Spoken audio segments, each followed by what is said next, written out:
अस्सलाम वालेकुम, मैं हूं हुरैन फातिमा और आप देख रहे हैं हिमायती न्यूज HD चैनल।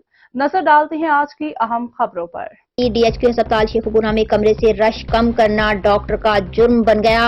अस्पताल के कमरा नंबर 50 में ड्यूटी डॉक्टर और अमला पर बहिमाना तशद्दुद।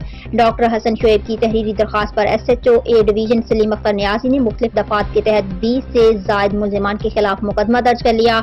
मुकदमा मुदई के मुताबिक वो कमरा नंबर 50 में ड्यूटी सर अंजाम दे रहे थे। इसी दौरान एक मरीज सलमान अली अपने पैरों पर चलता हुआ अंदर आया, जिसके हमरा राना जाहिद और 8 से 10 और लोग भी थे। चेक करने का बोला और मैंने फौरन उसे देखा और उसकी शुगर और BP चेक किया जो नॉर्मल थे। मैंने जब मरीज को दोबारा देखना चाहा तो राना जाहिद ने मुझे बोला कि वो अपना मरीज यहाँ कंसल्टेंट को दिखाना चाहते हैं। मैंने उन्हें कहा कि वो मरीज जिससे मर्जी चेक करवा लें, लेकिन रश कम करें। इस पर वो गुस्से में आ गए और पहले खुद बहस शुरू कर दी और फिर उनके साथ वाले दर्जन भर लोगों ने मुझसे बदतमीजी शुरू कर दी और खुद राना जाहिद फोन पर किसी से बात करता बाहर निकल गया। कुछ ही मिनट बाद राना जाहिद मुसल्ला पिस्टल 15 से 20 नामालूम लोगों के साथ दोबारा कमरा नंबर 50 में आन घुसे और आते ही मुझ पर हमलावर हो गए।